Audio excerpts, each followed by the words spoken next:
दोस्तों अभी नए नए सीजेआई बने हैं जस्टिस सूर्यकांत और आते ही ऐसा बयान दे दिया कि पूरी सरकार की नींद उड़ जाए। इतना करारा बाण मारा कि सीधे प्रधानमंत्री मोदी के विकसित भारत 2047 वाले सपने में ही छेद हो गया। जी हाँ, मोदी जी का सपना तो दूर की बात है, आज की हकीकत यह है कि देश की हवा तक सांस लेने के लायक नहीं बची है। और ये कोई विपक्ष का नेता नहीं, देश का मुख्य न्यायाधीश कह रहा है। सोचिए, देश के सीजेआई जिनकी फिटनेस, दिनचर्या, सुबह की वॉक सब कुछ नॉर्मल जैसे होती है, वो सुबह 1 घंटा टहलने निकले और सीधे उनकी तबीयत खराब हो गई। क्यों? क्योंकि दिल्ली एनसीआर की हवा अब सिर्फ प्रदूषित नहीं है, जहरीली हो गई है। और हालत इतनी बिगड़ी कि सुप्रीम कोर्ट को वर्चुअल सुनवाई वापस शुरू करने पर विचार करना पड़ रहा है। कोई कोविड नहीं, कोई महामारी नहीं, लेकिन प्रदूषण इतना खतरनाक कि कोर्ट कह रहा है 60 साल से ऊपर के वकीलों को घर से ही सुनवाई करने देना चाहिए। यह सिर्फ दिल्ली की नहीं, पूरे सिस्टम की औकात का खुला प्रमाण है। याद है दिल्ली चुनाव के वक्त मोदी जी क्या कहते थे? दिल्ली में प्रदूषण में सांस नहीं ली जा सकती, केजरीवाल सरकार पूरी तरह फेल। सुनिए क्या कहा था। दिल्ली का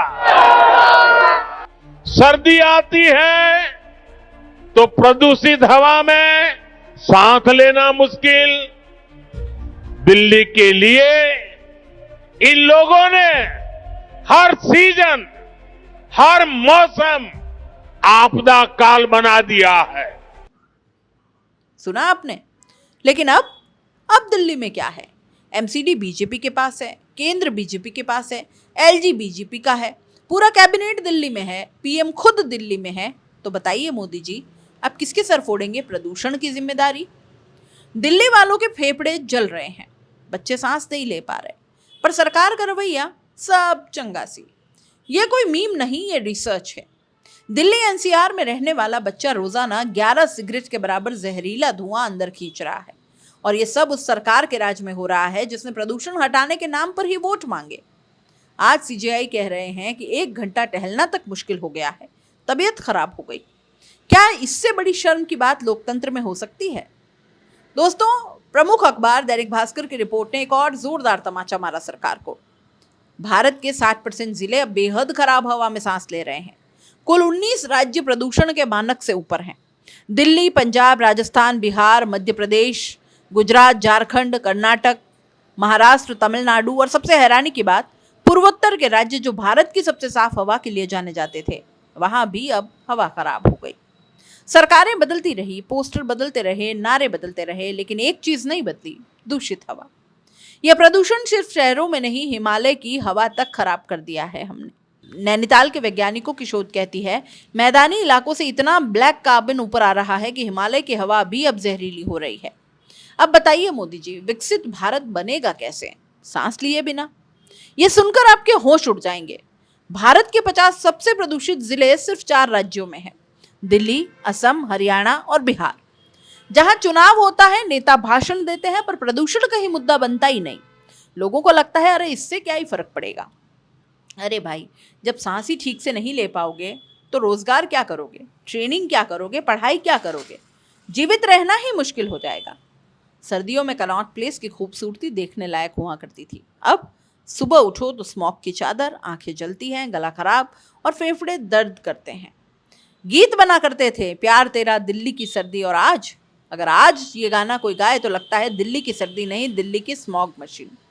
इस सरकार ने मिडिल क्लास को क्या दिया? सरकारी स्कूल भरोसे लायक नहीं, सरकारी बसें भरोसे नहीं, सरकारी अस्पताल के भरोसे नहीं, आरओ बिना पानी पी नहीं सकते। अब एयर प्यूरिफायर सेट करो वरना सांस भी नहीं ले पाओगे। लेकिन एयर प्यूरिफायर भी तो स्टॉक में नहीं है। इतना जहर घुल गया है हवा में कि अब घर में भी ऑक्सीजन प्लांट लगाना पड़ेगा। मिडिल क्लास आखिर करे तो क्या करे? सरकार बस भाषण देगी विकसित भारत 2047, पर आज भारत की हालत सर्वाइव इंडिया 2025 जैसी है। सोचिए, गर्भवती महिला दिल्ली में सांस ले रही है, वो हवा बच्चे तक जा रही है, और बच्चा पैदा होने से पहले ही प्रदूषण का शिकार है। फेफड़े छोटे, कमजोरी ज्यादा और बीमारियां ज्यादा। ये कौन सा विकसित भारत है जहां आने वाली पीढ़ी पैदाइशी बीमार होगी? जब केजरीवाल की सरकार थी, हर दिन टीवी पर 5 debate, 7 graphics, 12 breaking news, Delhi gas chamber बन गया। और अब दिल्ली में सत्ता बीजेपी की, एमसीडी बीजेपी की, एलजी बीजेपी का, केंद्र बीजेपी का, और मीडिया बिल्कुल शांत, चुप, मौन। क्योंकि मालिक खुश होना चाहिए, चाहे जनता मर ही क्यों न जाए। लेकिन हवा कौन सी पूछ कर आती है? वो न भाजपा देखती है न कांग्रेस, वो सिर्फ जहर का धुआं लेकर आती है। फिर भी सरकार शांत। सुप्रीम कोर्ट कह रहा है बाहर जाना मुश्किल हो गया, वर्चुअल कोर्ट करनी पड़ेगी। ये सिर्फ एक चेतावनी नहीं, ये एक रेड अलर्ट है, एक इमरजेंसी सायरन है, लेकिन सरकार के लिए ये एक सिर्फ छोटा सा मुद्दा है। जबकि सच ये है कि अगर हवा साफ नहीं तो कोई देश विकसित नहीं।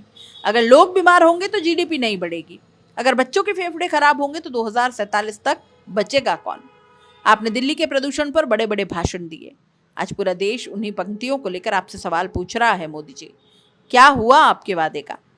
क्या अब प्रदूषण खत्म हो गया है, या सत्ता बदलते ही आपकी चिंताएं बदल गई? भारत आज हवा के युद्ध में है। सभी लोग दिल्ली से लेकर असम तक, पंजाब से लेकर कर्नाटक तक जहर खा रहे हैं। सरकारें बदल जाएंगी, पार्टी बदलेगी, पर हवा तो हम सबकी है।